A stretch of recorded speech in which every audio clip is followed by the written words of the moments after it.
സംസ്ഥാനത്ത് കേരളത്തിൽ ഏറ്റവും കൂടുതൽ ഡയബറ്റീസ് വരാൻ എന്താണ് കാരണം? അപ്പോൾ മറ്റ് സംസ്ഥാനങ്ങളെ അപേക്ഷിച്ച് കേരളത്തിലാണ് ഏറ്റവും കൂടുതൽ, അതായത് മൊത്തം പോപ്പുലേഷൻ്റെ 1/3 കൂടുതൽ ആളുകൾക്ക് ഡയബറ്റീസ് പിടിപെട്ടിരിക്കുന്നു. ഡയബറ്റീസ് വന്നതിന് ശേഷം പിന്നെ അതിൻ്റെ കോംപ്ലിക്കേഷൻസ് ഡെവലപ്പ് ചെയ്യുന്നു. മുൻപൊക്കെ 50 വയസ്സിന് ശേഷമാണ് ഡയബറ്റീസ് കണ്ടുവന്നിരുന്നതെങ്കിൽ ഇന്ന് ഇവിടെ 18 വയസ്സിന് മുകളിലുള്ളവർ ടൈപ്പ് 2 ഡയബറ്റീസ് ആയിട്ട് വരുന്നുണ്ട്. അതുമാത്രമല്ല, ഈ ചെറുപ്പക്കാരിൽ കണ്ടുവരുന്ന പെട്ടെന്നാണ് കോംപ്ലിക്കേഷൻസ് വരുന്നത്. ഫാറ്റി ലിവറൊക്കെ വളരെ പെട്ടെന്ന് ഡെവലപ്പ് ചെയ്ത് സെക്കൻഡ് തേർഡ് സ്റ്റേജിലേക്കൊക്കെ പോകുന്നുണ്ട്. അതേപോലെ ചെറുപ്പക്കാർക്ക് ഈ കാർഡിയോവാസ്കുലർ ഡിസീസസ് വരുന്നുണ്ട്. 35 വയസ്സായിട്ട് ഉള്ള ആൾക്കാർ ഒരുപാട് പേര് ആൻജിയോപ്ലാസ്റ്റി കഴിഞ്ഞ് സ്റ്റെൻ്റൊക്കെ ഇട്ട് വരുന്നു. പിന്നെ അതേപോലെ റീനൽ ഫങ്ഷനെ ബാധിച്ചിട്ടുള്ള ആൾക്കാർ വരുന്നുണ്ട്. 48 വയസ്സുള്ളവർ മിക്കവാറും 45 വയസ്സിനൊക്കെ ശേഷമുള്ള ഒരുപാട് ആൾക്കാർ കണ്ണിനെ ബാധിച്ചിട്ട് വരുന്നുണ്ട്. 1ഉം 2ഉം ലേസർ സർജറിയൊക്കെ കഴിഞ്ഞിട്ട് വരുന്ന ആൾക്കാർ. അപ്പം ഇത് വിരൽ ചൂണ്ടുന്നത് എന്താണെന്ന് വെച്ച് കഴിഞ്ഞാൽ ഈ ഡയബറ്റീസ് അനിയന്ത്രിതമായിട്ട് ഇങ്ങനെ കൂടിക്കൊണ്ടിരിക്കുകയാണ്. ഇതിനെക്കുറിച്ച് ആളുകൾ ബോധവാന്മാരാണ്, പക്ഷേ എന്ത് ചെയ്യണം എന്നറിയില്ല, ഇത് എങ്ങനെ നിയന്ത്രിക്കണം എന്നറിയില്ല. കാരണം നമ്മളെല്ലാവരും ഡയബറ്റീസ് ഡയഗ്നോസ് ചെയ്ത് കഴിഞ്ഞാൽ അതിനുപേക്ഷിക്കും, ആദ്യത്തെ കാര്യം. രണ്ടാമത് നമ്മൾ കുറേയൊക്കെ ഡയറ്റ് നോക്കും, മരുന്ന് കഴിച്ചു തുടങ്ങും, ഏതെങ്കിലും ഡോക്ടറെ കണ്ടിട്ട് മരുന്ന് കഴിച്ചു തുടങ്ങും. ഇതാണിപ്പോൾ നമ്മൾ ചെയ്തുകൊണ്ടിരിക്കുന്നത്. പക്ഷേ മരുന്ന് കഴിക്കുമ്പോൾ കുറച്ച് നാൾ ഇങ്ങനെ നോർമൽ ലെവലിൽ പോവും. പിന്നീട് വീണ്ടും ഒരു വർഷം കഴിയുമ്പോഴത്തേക്കും പിന്നെ മരുന്നിൻ്റെ ഡോസേജ് കൂട്ടും, പിന്നെ മരുന്നുകളുടെ എണ്ണം കൂടും, പിന്നെ BP-യുടെ മരുന്ന് കഴിക്കണം, പിന്നെ കൊളസ്ട്രോളിൻ്റെ മരുന്ന് കഴിക്കണം. അങ്ങനെ മരുന്നുകളുടെ എണ്ണവും ഡോസേജും കൂടി അവസാനം ഇൻസുലിനിലെത്തും. പിന്നെ ഇൻസുലിൻ പല വിധത്തിലുള്ള ഇൻസുലിൻ എടുക്കേണ്ടി വരുന്നു. അപ്പോൾ ഇങ്ങനെ നമ്മൾ ഒരു ട്രാപ്പിലേക്ക് അകപ്പെടുകയാണ് ചെയ്യുന്നത്. അപ്പോൾ എന്നിട്ട് നമുക്ക് ഇതിനെക്കുറിച്ച് വലിയ പിടുത്തമില്ല, ഇത് എങ്ങനെ മാനേജ് ചെയ്യണം, ഇത് മാറ്റാൻ കഴിയുന്നതല്ല എന്നാണ് പൊതുവെ ഉള്ള ഒരു ധാരണ. അങ്ങനെ ബോധപൂർവം പരത്തുന്നവരുമുണ്ട്. പക്ഷേ ഇത് പൂർണ്ണമായിട്ട് മാറ്റാൻ കഴിയുന്ന ഒരു രോഗമാണ്. പക്ഷേ 10 കൊല്ലത്തിനിപ്പുറമെങ്കിലും വന്നാൽ നമുക്ക് പൂർണ്ണമായിട്ടത് മാറ്റാൻ പറ്റും. അപ്പോൾ മാറ്റുക എന്ന് പറയുമ്പോൾ റിവേഴ്സൽ എന്ന് പറഞ്ഞാൽ മാറ്റിക്കഴിഞ്ഞാൽ പിന്നീട് നമ്മൾ മരുന്ന് കഴിക്കേണ്ട ആവശ്യം വരുന്നില്ല, പഥ്യം പിടിക്കേണ്ട ആവശ്യം വരുന്നില്ല. സാധാരണ ഡയബറ്റീസ് ഇല്ലാത്ത ആൾക്കാരെ പോലെ നമുക്ക് ജീവിക്കാൻ പറ്റും. എന്നാലേ നമുക്ക് റിവേഴ്സ് എന്ന് പറയാൻ പറ്റും, തിരിച്ചു വരാൻ പറ്റും. അപ്പോൾ അങ്ങനെ റിവേഴ്സ് ചെയ്യാൻ പറ്റുന്ന ഒരു രോഗമാണ് ഈ ഡയബറ്റീസ്. അപ്പോൾ എന്തുകൊണ്ടാണ് ഈ ഡയബറ്റീസ് വരുന്നത്? 3 കാരണങ്ങളാണ്. ഒന്നെന്ന് പറയുന്നത് നമ്മളുടെ തെറ്റായ ആഹാര രീതി, അതിൽ ചെറിയ വ്യത്യാസങ്ങൾ വരുത്തേണ്ടി വരും. രണ്ടാമത്തേതെന്ന് പറയുന്നത് നമ്മളുടെ ഇപ്പോഴത്തെ മോഡേൺ ടെക്നോളജിയും അല്ലെങ്കിൽ സൗകര്യങ്ങൾ കൂടിയപ്പോൾ നമുക്ക് പിന്നെ വ്യായാമം കുറവാണ്, ശരീരത്തിന് പ്രോപ്പറായിട്ടുള്ള വ്യായാമം കിട്ടുന്നില്ല. അത് കൊണ്ട് മാത്രം നമുക്ക് ഡയബറ്റീസ് മാറ്റാനൊന്നും പറ്റില്ല. അതിന് പ്രത്യേകതരം എല്ലാ മസിൽസ് ഗ്രൂപ്പ്സിനെയും സംയോജിപ്പിച്ചുകൊണ്ടുള്ള നമുക്ക് ചെയ്യാൻ പറ്റുന്ന രീതിയിലുള്ള വ്യായാമങ്ങൾ ചെയ്താലേ നമുക്കത് അഡ്രസ്സ് ചെയ്യാൻ പറ്റും. പിന്നെ മൂന്നാമത്തേതെന്ന് പറയുന്നതാണ് സ്ട്രെസ്. ഈ 3 കാര്യങ്ങൾ നമ്മൾ അഡ്രസ്സ് ചെയ്താൽ നമുക്ക് ഡയബറ്റീസ് പൂർണ്ണമായിട്ടും നമ്മുടെ ജീവിതത്തിൽ നിന്ന് പറിച്ചറിയാൻ പറ്റും.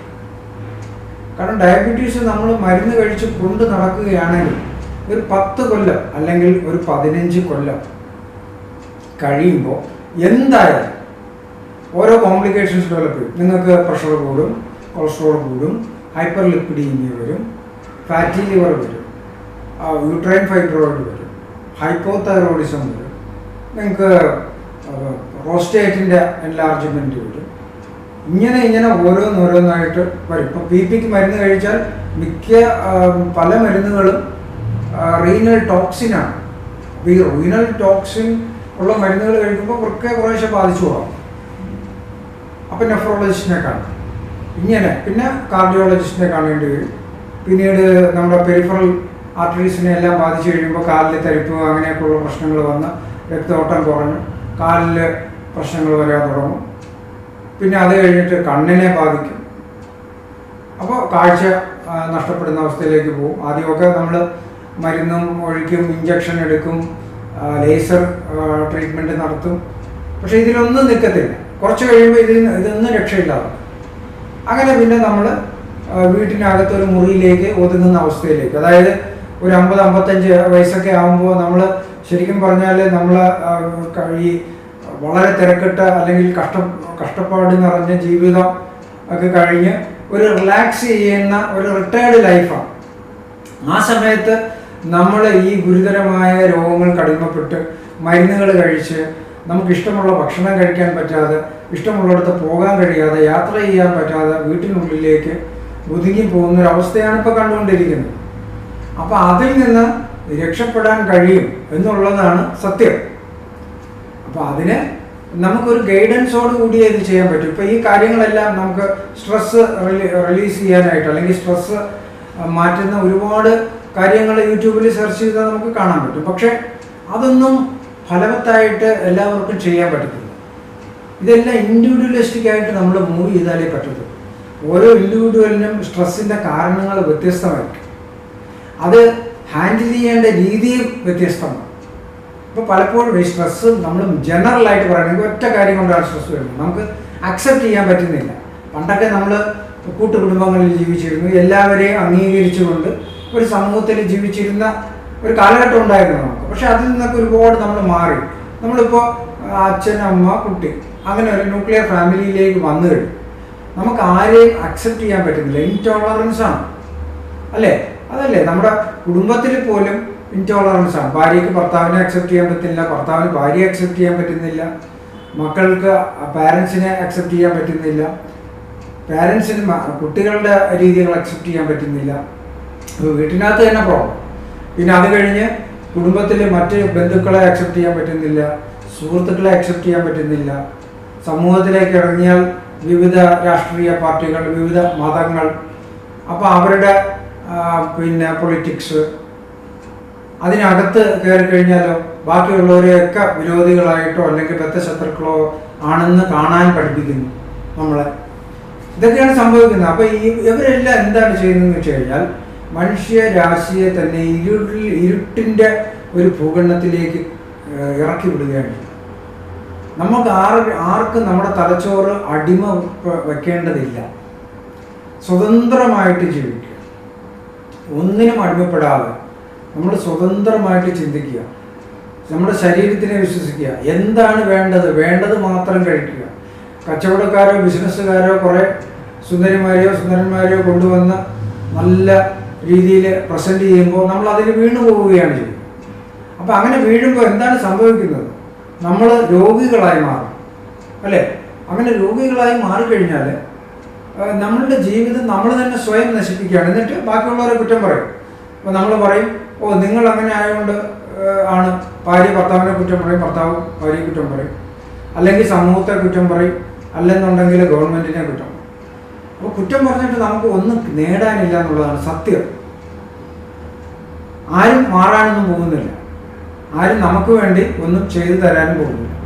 അപ്പോൾ അതുകൊണ്ട് നമ്മൾ മനസ്സിലാക്കേണ്ട യാഥാർത്ഥ്യം എന്താണെന്ന് വെച്ചാൽ, നമ്മൾക്ക് രക്ഷപ്പെടണമെങ്കിൽ നമ്മളിൽ തന്നെ ആ ചേഞ്ച് കൊണ്ടുവരണം. അതിന് നമ്മൾ ഈ അസുഖത്തെക്കുറിച്ച് വ്യക്തമായി അറിയണം. എന്തുകൊണ്ട് ഇത് വരുന്നത്? ഞാൻ പറഞ്ഞു 3 കാരണങ്ങൾ. ഇത് ശരിയാണോ?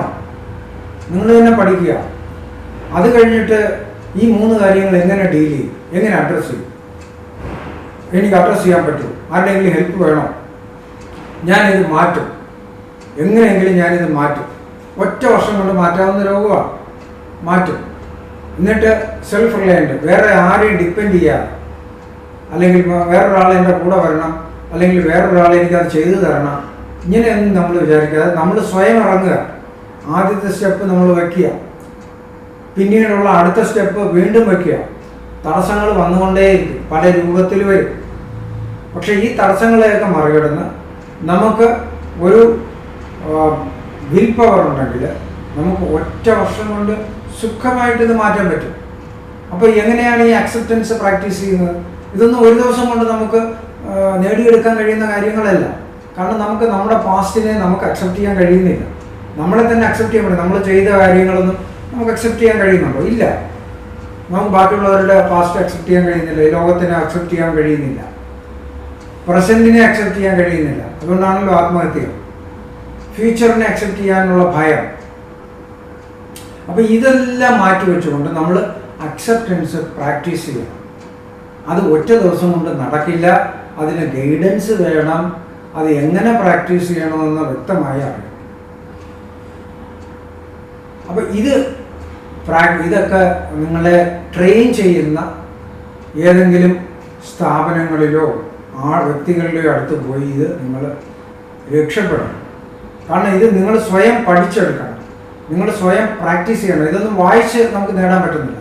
നമ്മളുടെ ലൈഫിൽ അത് ഇംപ്ലിമെൻറ്റ് ചെയ്ത് മാത്രമേ നമുക്ക് ഒരു കാര്യത്തിന് റിസൾട്ട് ഉണ്ടാക്കാൻ പറ്റും, അല്ലേ? തിയറി കൊണ്ടൊന്നും കാര്യമില്ല. തിയറി കൊണ്ട് ഒരു റിസൾട്ട് ഉണ്ടാകുമോ? ഇല്ല. നമ്മളത് പ്രാക്ടിക്കൽ ആസ്പെക്റ്റിലേക്ക് നമുക്ക് കൊണ്ടുവരണം, റിയൽ ലൈഫിൽ നമ്മൾ കൊണ്ടുവരണം. അപ്പോൾ അത് കൊണ്ടുവരാനായിട്ട് നമുക്കറിയാവുന്ന കാര്യമാണെങ്കിൽ പോലും അത് റിയൽ ലൈഫിൽ കൊണ്ടുവരാനായിട്ട് ചിലപ്പോൾ ഒരാളുടെ സഹായം വേണ്ടി വരും, ഒരു ഗൈഡ്, ഒരു എക്സ്പേർട്ടിൻ്റെ ഗൈഡൻസ് വേണ്ടി. എന്തോ ആവട്ടെ, അതിൽ കൂടി നമ്മൾ രക്ഷപ്പെടാൻ കഴിയുമെങ്കിൽ ഓക്കെ.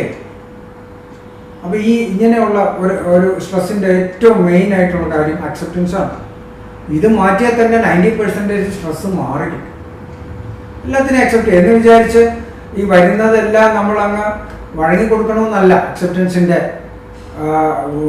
ആൻസർ അല്ല മീനിങ്. അത് തെറ്റിദ്ധരിക്കരുത്.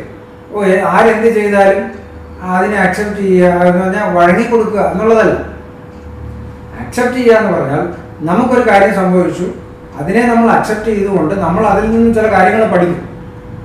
അതിനനുസരിച്ച് നമ്മൾ പിന്നീട് നമ്മുടെ ജീവിതത്തിലെ തീരുമാനങ്ങളെടുക്കും. അതിനെയാണ് അക്സെപ്റ്റൻസ് എന്ന് പറയുന്നത്. നമ്മുടെ ജീവിതം നശിച്ചു പോകാതിരിക്കാനും നമ്മുടെ ജീവിതത്തിൽ ഉയർച്ചകൾ ഉണ്ടാവാനും ചില കാര്യങ്ങൾ നമ്മൾ അക്സെപ്റ്റ് ചെയ്തേ പറ്റുള്ളൂ.